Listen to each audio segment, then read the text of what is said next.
चलो। वेलकम है आप सबका मेरे न्यू ब्लॉग में। हर हर महादेव शिव भक्तों, आज मैं आपको दिखाऊंगी पार्थिव शिवलिंग पूजन। करती तो मैं पूरा सावन हूँ, लेकिन वीडियो नहीं बना पा रही थी, तो आज मैंने इनसे कहा कि मेरा एक वीडियो बना दो जिसको मैं सभी को दिखा सकूं। तो देखिए, ये बेलपत्र का पेड़ है, इसके नीचे हमने ये पार्थिव शिवलिंग का निर्माण किया है। और ये पूजा की सामग्री है, ये आपका जल है। ये देखिए, सबसे पहले जल से कराते हैं, फिर पंचामृत से कराते हैं, फिर हम कांवर की तरीके 2 लोटे जल एक साथ अर्पित करते हैं। और सबसे पहले एक बेलपत्र होती है, एक बेलपत्र को शिव जी पर सबसे पहले चढ़ा देना चाहिए। कहा जाता है कि सबसे पहले बेलपत्र चढ़ाने से शिव जी आपके मन का भाव जान जाते हैं कि आप किस भाव से पूजा कर रहे हैं। तो ये देखिए, मैंने एक बेलपत्र चढ़ा दी है। अब इसके ऊपर मैं एक साफ जल पहले उन्हें स्नान कराऊंगी। ठीक है, अब ये मैं इनके ऊपर पंचामृत चढ़ाऊंगी। श्री शिवाय नमस्तुभ्यम, श्री शिवाय नमस्तुभ्यम, श्री शिवाय नमस्तुभ्यम, श्री शिवाय नमस्तुभ्यम, श्री शिवाय नमस्तुभ्यम।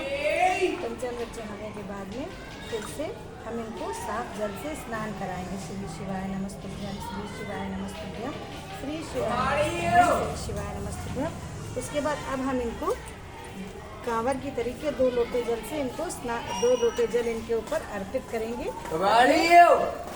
अपने मन के भाव को, भावनाओं को भगवान को अर्पित करते हुए शिव को जल चढ़ाएंगे।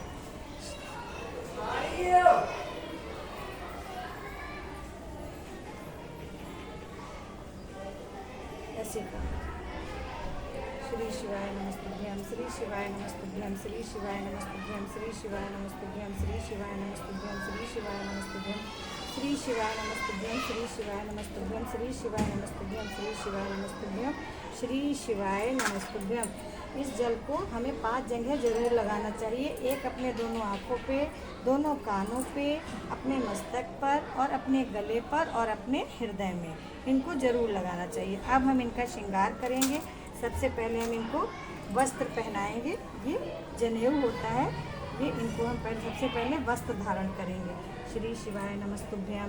उसके बाद हम इनको पीला चंदन अर्पण करेंगे। पीला चंदन इनको अर्पण करेंगे। उसके बाद लाल चंदन, आपके पास इनके श्रृंगार के जो भी सामान है आप सब चढ़ा सकते हैं। और साथ ही साथ हम बेलपत्र को भी, जो सामान शिव को अर्पण करेंगे वो सामान हम लोग बेलपत्र को भी अर्पण करते चलेंगे। उसके बाद ये सफ़ेद चंदन, ये देखिए, उसके बाद ये सफ़ेद चंदन। और दोस्तों, जब हम पूजा करने की शुरुआत करेंगे तो हम पहले दीपक को जला लेंगे। अब आप सोचेंगे दीपक को पहले क्यों जला लेंगे? दीपक हमारी पूजा का साक्षी होता है कि हम इसकी साक्षी में शिव जी का पूजन कर रहे हैं। शिव भोलेनाथ सबकी, जो जिसके मन में जैसे भाव हैं, जो कामना लेकर आपकी पूजा कर रहा है, भगवान उन सबकी मनोकामनाओं की पूर्ति करें। जब भी हम लोग चिराग जलाते हैं तो उसको एक आचमन जरूर कर लेना चाहिए। श्री शिवाय नमस्तुभ्यम, श्री शिवाय नमस्तुभ्यम, श्री शिवाय। अब ये देखिए, ये इनकी साक्षी में इस दीपक को हम लोग जलाते हैं। धूप दीप सब इनकी सेवा में, और इनको सुगंधन अर्पण करते हैं, जिससे कि भोले बाबा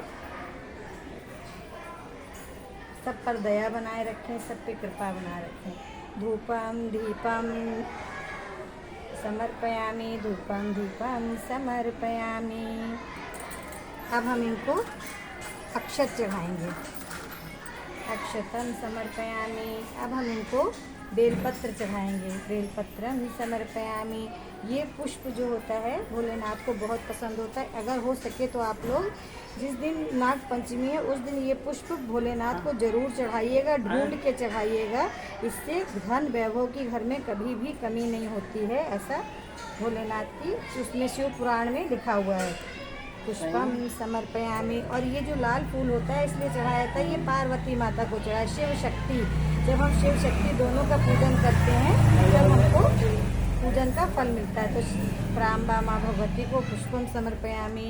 ये देखिए, कनेर का फूल अति प्रिय फूल, महादेव को पसंद है। पुष्पम समर्पयामि। अब ये देखिए, ये मिश्री के दाने हैं, नैवेद्यम समर्पयामि। उसके बाद हम लोग इत्र, बाबा को इत्र लगाएंगे। बाबा हमेशा खुशबू में, सुगंध में मनमुक्त रहते हैं, इसीलिए वो चंदन के पेड़ के नीचे ज़्यादातर निवास करते हैं। उसके बाद हम लोग रोग नाशक ये काला तिल चढ़ाएंगे बाबा को, जिससे हमारे परिवार के सभी लोगों का रोगों का नाश हो, भगवान सबको स्वस्थ रखें, ऐसी कामना करनी चाहिए। उसके बाद हम लोग सबसे आखिरी में ये शमी पत्र चढ़ाया जाता है। ये बाबा को अति प्रिय है। शमी पत्रम समर्पयामि। उसके बाद ये बाबा को भस्म चढ़ाई जाती है, भस्मम समर्पयामि।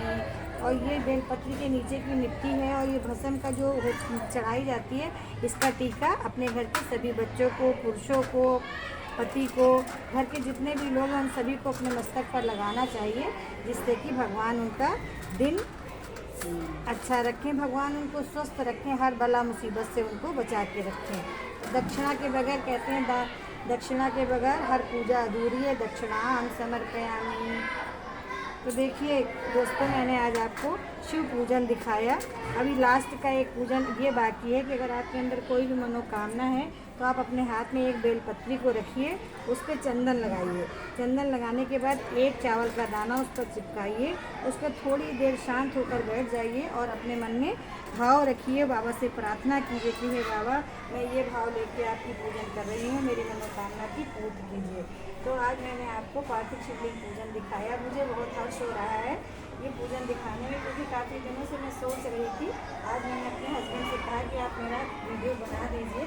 उनको जाना था लेकिन फिर भी उन्होंने मेरा वीडियो बनाया। आपको कैसा लगा मुझे बताइएगा। इसके बाद बस मैं ये मनोकामना की प्रार्थना करूँगी, उसके बाद आरती करूँगी, उसके बाद बस तो जरा सा धरती पर जल छिड़ककर इंद्र भगवान को नमस्कार करूँगी कि पूजा का फल मुझे प्राप्त हो। बताइएगा आपको ये ब्लॉग कैसा लगा। अगर आप मुझे प्यार और सपोर्ट देंगे